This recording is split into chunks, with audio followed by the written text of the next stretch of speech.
नमस्कार, आपला महाराष्ट्र में आप सभी का स्वागत है। मैं हूं आपके साथ प्रियंका तिवारी। खबरों को विस्तार से जानेंगे। अमरावती से खबर है, जहां पर बता दें कि महाविकास अघाड़ी सरकार में आम नागरिकों के हक और किसानों को न्याय दिलाने के लिए आंदोलन चलाया गया। उस समय रवि राणा सहित कार्यकर्ताओं पर मामले दर्ज किए गए थे। उन्हें अमरावती जिला सत्र न्यायालय ने बरी कर दिया है। इस समय अदालत ने राणा और उनके कार्यकर्ताओं को 10 मामलों में बरी किया है। इस मौके पर रवि राणा ने कोर्ट का शुक्रिया अदा किया।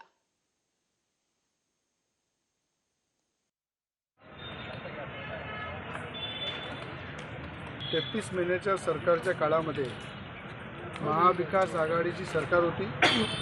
अनेक शेतकऱ्यांच्या न्यायासाठी अनेक आंदोलन करावं लागले। कामगार आहे, युवक आहे, बुद्रुक आहे, शेतकरी आहे, या सगळ्यांसाठी जेव्हा जेव्हा आवाज उचलला तेव्हा अनेक खोट्या केसेस आमच्यावर दाखल करण्यात आल्या, जेलमध्ये टाकण्यात आलं। अनेक कार्यकर्ते 200-300 कार्यकर्त्यांवर केसेस दाखल करून त्यांचा आवाज दाबण्याचा प्रयत्न केला। आज खऱ्या अर्थानं न्यायालयाने आम्हाला न्याय दिलेला आहे। सगळ्यांना निर्दोष या ठिकाणी जवळपास 10 ते 11 केसेसमध्ये आम्ही निर्दोष झालेलो आहे।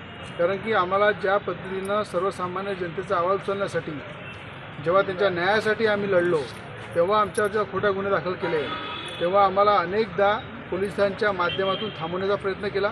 पण न्यायालयावर आमचा पूर्ण विश्वास आहे आणि न्यायालयाने आज इथं आम्हाला न्याय दिलेला आहे। जे सगळे आमचे कार्यकर्ते आहेत त्यांना निर्दोष या ठिकाणी न्यायालयाने आम्हाला न्याय देऊन केलेला आहे। म्हणून न्यायालयाचे आम्ही मनापासून आभार व्यक्त करतो आणि जेव्हा जेव्हा अन्याय होईल त्या अन्यायाच्या विरोधामध्ये आम्ही लढत राहू। आमचे ॲडव्होकेट मिश्रा साहेब या ठिकाणी उपस्थित आहे। त्यांनी बिना फी घेतल्या आमच्या सर्वसामान्य गरीब कार्यकर्त्यांच्या जमानती घेतल्या, त्यांना वेळोवेळी सहकार्य केलं, त्याबद्दल त्यांचे आम्ही आभार व्यक्त करतो। 33 महिन्याच्या सरकारच्या काळामध्ये महाविकास आघाडीची सरकार होती। अनेक शेतकऱ्यांच्या अकोला से खबर है, बता दें कि राकांपा से विधायक अमोल मितकरी ने किरीट सोमैया को घेरते हुए कहा कि 2024 में किरीट सोमैया का राष्ट्रवादी गणित विफल होगा। ज्येष्ठ नेते आणि माजी ग्रामविकास मंत्री हसन मुश्रीफ साहेब यांच्यावर परत एकदा किरीट सोमैया तोंडसुख घेताना दिसत आहेत। हे तेच किरीट सोमैया आहेत ज्यांनी यशवंत जाधव, यामिनी जाधव, प्रताप सरनाईक आणि भावना गवळी यांच्या विरुद्ध याहीपेक्षा टोकाची पत्रकार परिषद घेतली होती, याहीपेक्षा खालच्या पातळीची भाषा केली होती, याहीपेक्षा मस्तीची भाषा केली होती। मात्र हे चौघं ज्यावेळेस सरेंडर झाले शिंदे गटाला आणि भाजपला, त्यावेळी त्यांच्या चौकशा बंद झाल्या। मात्र त्यांच्या धमकीला भीक न घालणाऱ्या नेत्यांना सातत्याने त्रास देण्याचा प्रयत्न होतोय। हाती काही लागणार नाही, लागत नाही त्यांनाही माहीत आहे।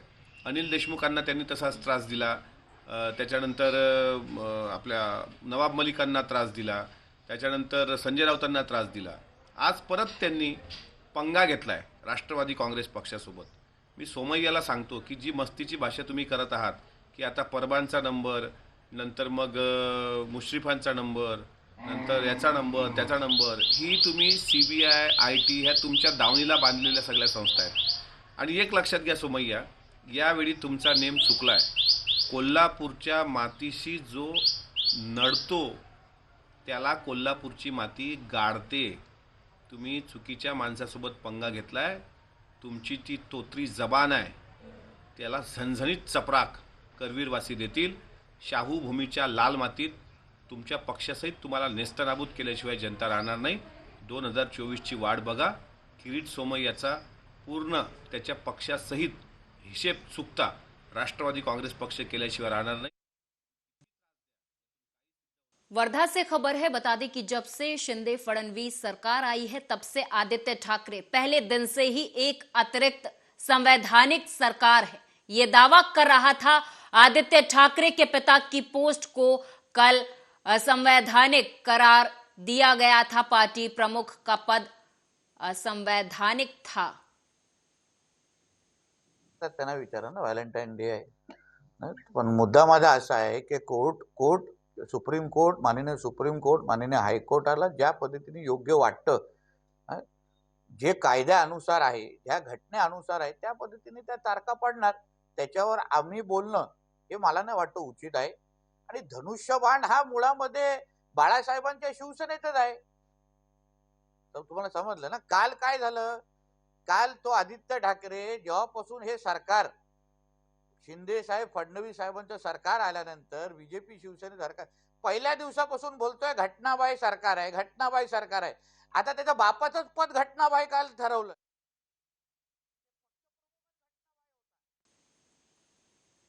अमरावती से खबर है, बता दें कि विधायक रवि राणा और सांसद नवनीत राणा को लेकर चंद्रशेखर बावनकुले ने बयान दिया और कहा कि दोनों का विचार हिंदुत्व है।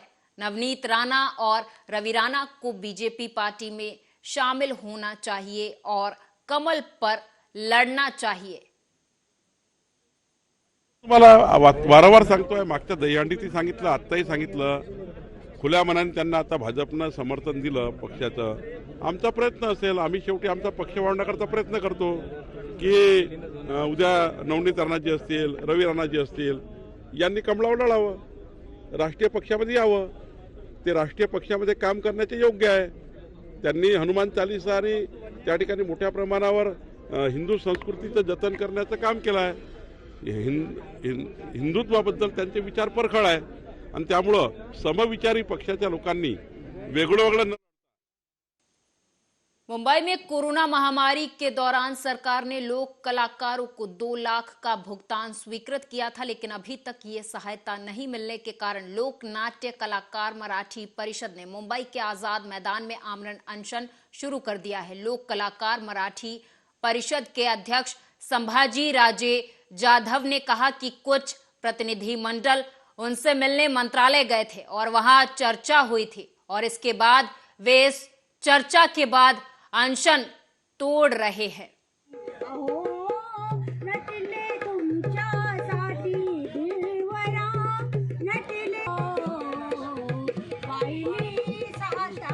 उपोषणाला या कारणाने ताई बसलो आम्ही. 3 वर्ष कोरोना काळात सगळे आमचे कार्यक्रम वगैरे बंद. त्याच्यामुळं उपासमार आमच्या कलाकारांचा आमचा आम्ही कसं त्यांचं जीवदान जगवलं आणि आम्हीही जगलो. दोन्ही भांडी केली, माळव्याचा व्यापार केला, त्यांना पण 4 रुपये त्यांच्या मुलाबाळांना पाठवून दिले. आणि शासन काय म्हणले होते, कोरोना काळातले 2 लाख रुपये देतो तुम्हाला. शासनाने काय आम्हाला आत्तापर्यंत दिलेलं नाही. म्हणून हे उपोषण घेऊन शंभूराजे म्हणले तुमचं काय समस्या आहे मला सांग. कष्टातून आमचा कलाकार आणि फडमालक महाराष्ट्रामध्ये फिरत असतो. अशा भूमिकेतून आम्हाला पैसे मिळत नाहीत म्हटल्यानंतर आम्ही पहिले उपोषण पुकारलं आणि आज आमच्या उपोषणाला यश आलेलं आहे. कारण आमच्या सगळ्या मागण्या अतिशय सकारात्मक राज्याचे उपसचिव थोरात साहेब यांनी घेतलेल्या आहेत आणि अतिशय खुल्या वातावरणामध्ये आमची चांगली चर्चा झाली आणि आमच्या उपोषणाला यश आलेलं आहे. येणाऱ्या 5 तारखेपर्यंत आमचं अनुदान खास आमच्या मागण्या ज्या आहेत आमच्या अध्यक्षांनी सांगितले, वारंवार आमचे अध्यक्ष मागणी करतात की आपण लवकरात लवकर ज्या आमच्या मागण्या आहेत त्या पूर्ण करा. पण कुठल्याही मागच्या सरकारने देखील आणि आत्ताच्या सरकारने देखील आमच्या मागण्या पूर्ण केल्या. लोककलावंत परिषद महाराष्ट्र राज्य लोककलावंतांसाठी काम करते, फडमालक संस्था मालक यांच्यासाठी काम करते. आज आम्ही इथं कोविडच्या काळामध्ये राज्य सरकारनं 2 लाख रुपयाची मदत जाहीर केली होती पॅकेज स्वरूपात सर्व संस्थांना. ते अद्याप दिलेलं नाही आणि चालढकलपणा 2 वर्ष झालं चालू आहे. मॅडम, नंदुरबार जिले के दूर दराज के इलाकों में जहां बाइक एम्बुलेंस जैसी सुविधाओं की जरूरत होती है, इस तरह पिछड़े जो गांव हैं जहां पर पिछले 1.5 सालों से 2 नई बाइक एम्बुलेंस बिना उपयोग के पड़ी हैं। नंदुरबार जिले के सतपुड़ा पर्वत श्रृंखला के दूरस्थ क्षेत्रों के लोगों को बाइक एम्बुलेंस जैसी सुविधाओं की तत्काल आवश्यकता है, लेकिन नंदुरबार जिला परिषद मुख्यालय के परिसर में 1.5 साल से 2 बाइक एम्बुलेंस धूल में पड़ी हैं। बाइक एम्बुलेंस स्वास्थ्य विभाग को दान की गई थी। हालांकि ये दोनों एम्बुलेंस पिछले 1.5 सालों से जिला परिषद मुख्यालय परिसर में अनुपयोगी पड़ी है।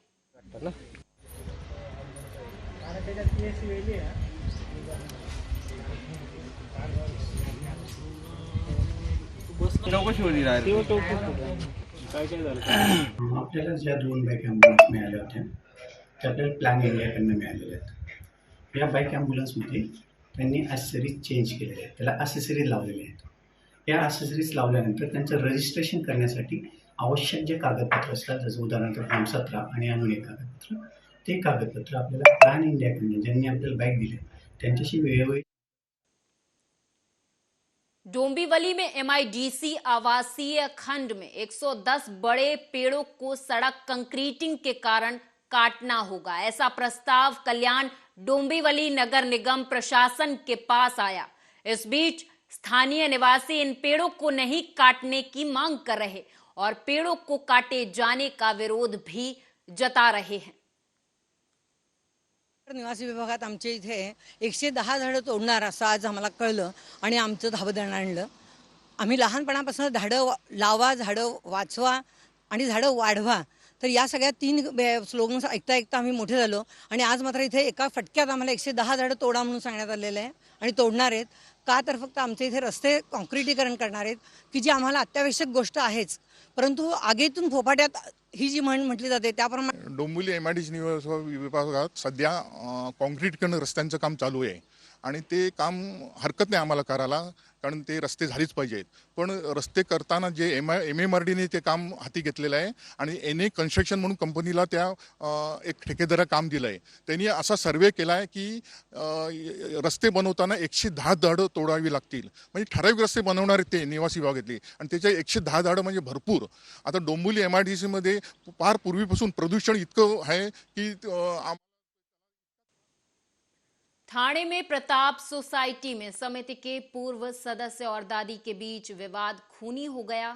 धर्मवीर नगर में प्रताप सोसाइटी में रहने वाले वेंकटराव रेड्डी पर ठाणे में उसी इमारत में रहने वाले सतरेक इसाक के बेटे ने तलवार से हमला किया था। इस मामले में पुलिस ने मामला दर्ज कर लिया है और अब तक 3 आरोपियों को गिरफ्तार भी किया जा चुका है। प्रताप सोसाइटी के वेंकटराव रेड्डी पर ठाणे में समाज का हिसाब पूर्व सोसाइटी अध्यक्ष से मांगने पर जानलेवा हमला किया गया।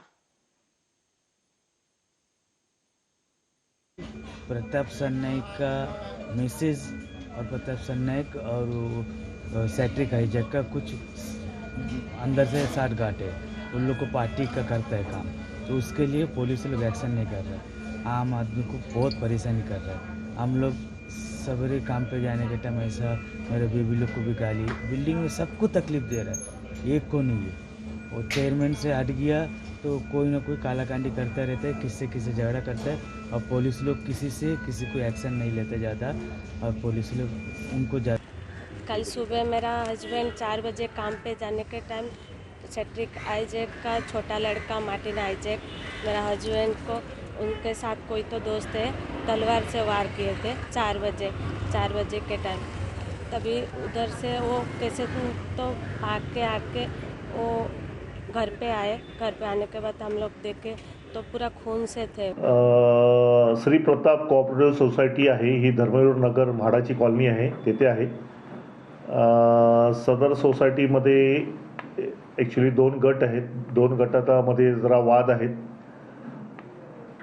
यातील आरोपी जो आहे सॅट्रिक आयझॅक हा पूर्वीच्या त्या सोसायटीचा पूर्वीचा सेक्रेटरी होता आणि सोसायटी चालवत असताना इतरांचे त्यामध्ये खूप ऑब्जेक्शन होते की सोसायटी पैशाचा अपहार होतो वगैरे, या संदर्भात तक्रारी होत्या त्यांच्याकडे आणि त्यांनी पुन्हा सोसायटीचं रिइलेक्शन घेतलं होतं। बुल्ढाना के रायगढ़ कॉलोनी दीप रोड में विदर्भ कृषि केंद्र के नाम से दुकान है। रात में दुकान बंद कर दुकान मालिक घर चला गया। आज सुबह दुकान खोलने आया तो देखा कि शटर का ताला टूटा हुआ है। अंदर जाकर देखा तो अज्ञात चोरों ने 35,000 रुपए का लैपटॉप और 1,000 रुपए का चिल्लर सहित 36,000 का सामान चोरी कर लिया। हालांकि पुलिस ने अज्ञात के खिलाफ मामला दर्ज कर लिया है। आज पोलीस स्टेशनला सचिन पवार त्याचे दुकान सर्कलने येथे आहे, तिथून त्याचा लॅपटॉप व 1,000 रुपये चोरी गेला असं पोलीस स्टेशनला फिर्याद देण्यासाठी आला होता। त्याच्या फिर्यादीवरून गुन्हा दाखल करण्यात आला। गुन्हा दाखल केल्यानंतर घटनास्थळी जाऊन त्याच्या आजूबाजूचे CCTV फुटेज चेक केले, त्यावेळेस आम्हाला एक संशयित इसम दिसून आला। त्यास माहिती घेऊन आम्ही त्यास अटक केली आणि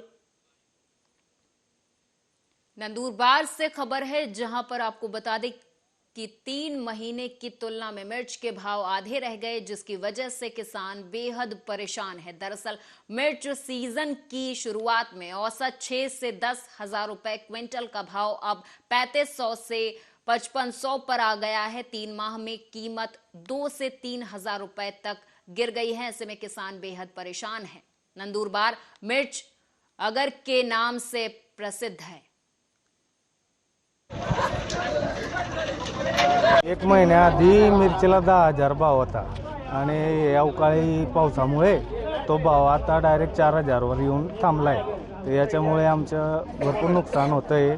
तर शासनाने मिरचीचा भाव वाढवा अशी विनंती आहे आमची। सिंग राजपूत मी निजा तालुक्याचा शेतकरी आहो।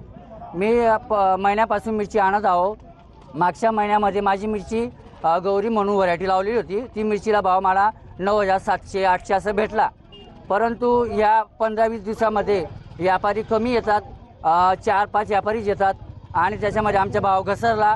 आता मिरची उत्पादक शेतकरी असून मिरचीचा 1 महिना पहिला जो भाव होता तो 10,000 पर्यंत जात होता। ते सध्या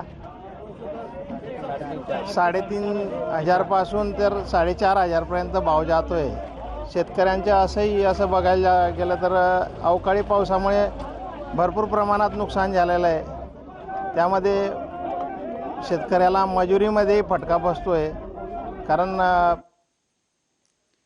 अखिल भारतीय खाद्य तेल व्यापारी महासंघ के राष्ट्रीय अध्यक्ष और Confederation of All India Traders CAIT के महाराष्ट्र प्रदेश के महामंत्री शंकर ठक्कर ने बताया कि केंद्रीय सड़क परिवहन और राजमार्ग मंत्रालय के नियमों के अनुसार 2 टोल नाकों के बीच 60 किलोमीटर की दूरी होनी चाहिए, लेकिन थाने हाईवे से मुंबई में प्रवेश करने के लिए आनंद नगर टोल नाका, एलबीएस रोड से मुलुंड में प्रवेश करने वाला मोडेला नाका और एरोली की तरफ से मुंबई में प्रवेश करने वाले टोल नाके के बीच की दूरी 20 किलोमीटर से भी कम होते हुए भी तीनों जगह टोल नाके लगे हुए हैं, जिससे वाहन चालकों की जेब ढीली हो रही है।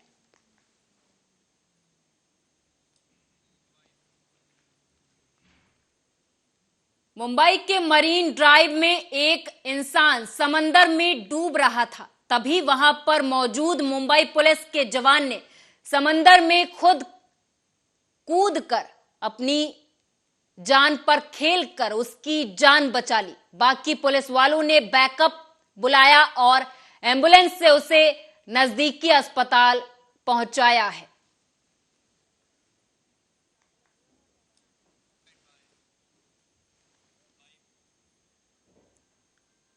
सोलापुर जिले के बरशी में पंगरी के पास शिराले गांव में नए साल के दिन एक पटाखा फैक्ट्री में आग लग गई थी, जिसमें 5 महिलाओं की मौत हो गई। इस मामले की जांच कर रहे अधिकारी रिश्वत लेते हुए एसीबी के जाल में फंस गए हैं।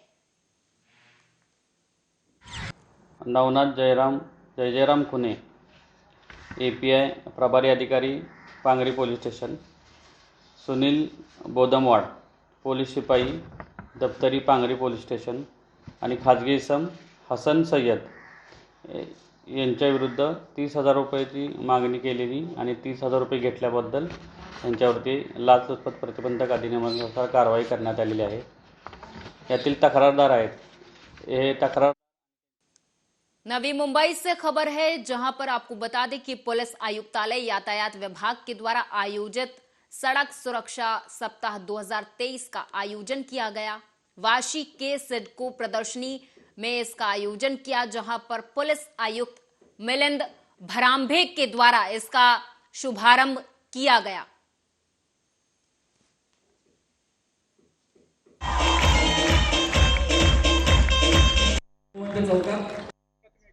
कायदा नियम हा सर्वांसाठी सेम आहे।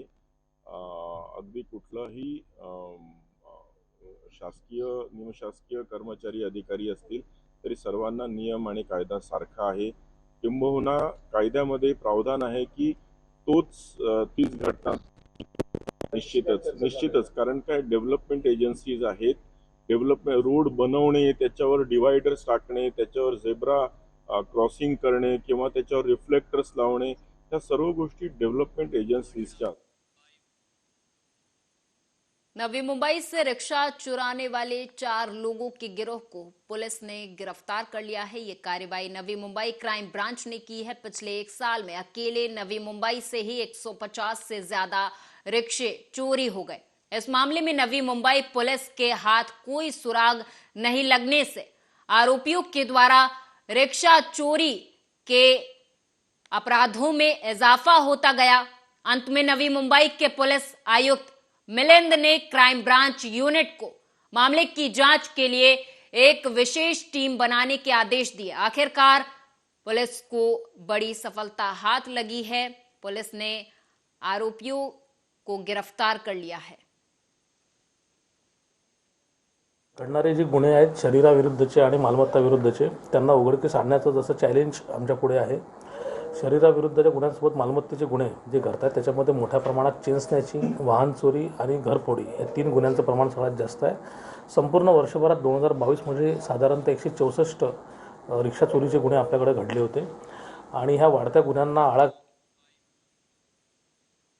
अहमदनगर से खबर है। बता दें कि हैदराबाद के धनूर साईं भक्त की ओर से साईं संस्थान को 1 करोड़ रुपए का दान दिया गया। बता दें कि देश विदेश से साईं भक्तों की कमी नहीं है। हालांकि हर साल साईं भक्त बड़ी संख्या में साईं बाबा के दर्शन के लिए दूर दूर से आते हैं और अपनी इच्छा के अनुसार दान करते हैं। हैदराबाद के साईं भक्त श्री राजेश्वर, जो साईं कृपा वेंचर्स कंपनी जो है, उनके जो मालिक है, प्रोप्राइटर है, उन्होंने 25-25 लाख रुपए के 4 डीडी देकर टोटल 1 करोड़ रुपए का दान बाबा के चरणों में अर्पण किया है। वो दिल से चाहते हैं कि वो जो दान दिया है वो मेडिकल पर्पस के लिए उसका विनियोग हो। और इसी समय उन्होंने अपने जो यवतमाल में 10 साल पहले हुई हत्या का बदला लेने के लिए एक मटन विक्रेता पर 7 लोगों ने चाकुओं से हमला कर उसकी हत्या कर दी। यह घटना डॉक्टर पंजाब राव देशमुख कृषि महाविद्यालय के पीछे एक खेत में हुई। मृतक का नाम लल्ला उर्फ पंकज अशोक, जिसकी उम्र 33 वर्ष बताई जा रही है, उसकी हत्या कर दी गई है।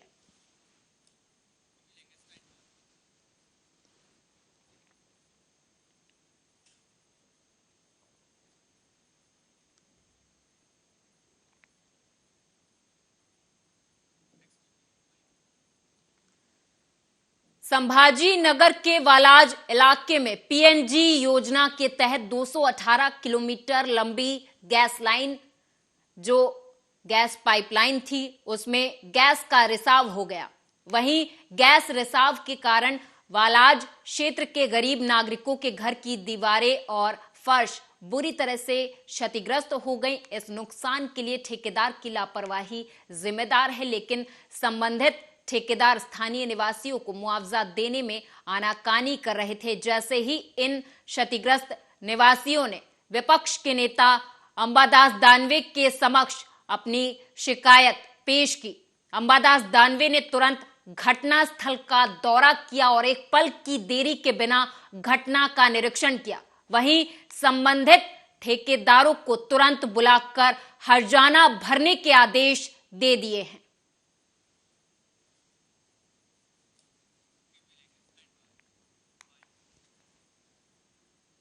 मुंबई के गोरेगांव इलाके में आने वाले वांगूर नगर पुलिस स्टेशन की हद में 8 जनवरी को धीरज रेजिडेंसी गोरेगांव पश्चिम के फ्लैट नंबर 1201 में रहने वाले फिल्म व्यवसायी संतोष रविशंकर गुप्ता के घर 2 अज्ञात लोगों ने घुसकर रिवॉल्वर दिखाकर 40,09,000 रुपए नगद और 12 ग्राम सोने का दागीना लूटकर फरार हो गए थे। बांगूर नगर पुलिस ने तत्काल मामला दर्ज करते हुए महज 48 घंटे के अंदर 3 आरोपियों को गिरफ्तार करके उनके पास से 40,09,000 रुपए बरामद कर लिए हैं।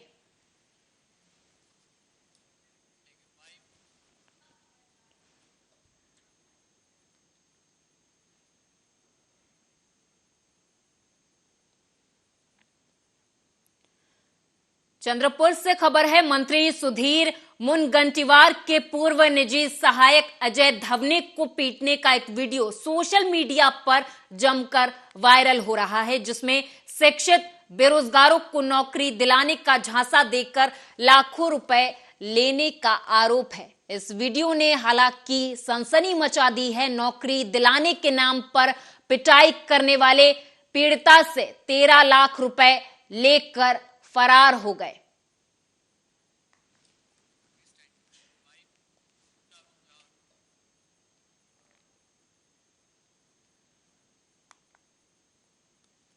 थाने में अपना और अपने दोस्त का बर्थडे सेलिब्रेशन करने के लिए एक नाबालिग लड़की ने अपने ही घर में चोरी की और जब इस मामले का खुलासा हुआ तब जांच अधिकारियों के भी होश उड़ गए। या घर से जो बरामद किया, मतलब आपका what is the purpose of asking such kinds of दागिने बेचे ना उन्होंने, जो गहने बेचे थे, हाँ जी हाँ, उन्होंने कहा से वो किसके दागिने? घर से, घर से वही बोल रहा हूँ। That is why the complainant have registered the complaint. उनके घर से 380 यही कहता है की घरातून चोरी झाली। दॅट इज वाय एक्झॅक्टली मुलीने काढले म्हणून वडिलांनी दॅट्स। बुल्ढाना की पुलिस ने प्रतिबंधित खतरनाक नायलॉन मांझा बेचने वाले 5 लोगों के पास से नायलॉन मांझे की 83 रील जब्त की है। जैसे जैसे मकर संक्रांति का त्योहार नजदीक है, शहर में पतंगबाजी का बोलबाला हो गया है और शहर में कई जगहों पर नायलॉन के मांझे बिक रहे हैं जिन पर प्रतिबंध है। राज्यामध्ये नायलॉन मांजाला बंदी आहे। नायलॉन मांजामुळे प्राण्यांचे तसेच मनुष्याची हानी होते, त्यामुळे त्याला बंदी करण्यात आली आहे। खामगाव शहरामध्ये 5 ठिकाणी नायलॉन मांजा विक्री करत आहे असली बातमी मिळाल्याने आम्ही त्या ठिकाणी जाऊन 5 जणांवर रेड केली आहे। तरी सर्व। और इसी के साथ इस खास पेशकश में मेरे साथ बस इतना ही। आप देखते रहें आर्या न्यूज।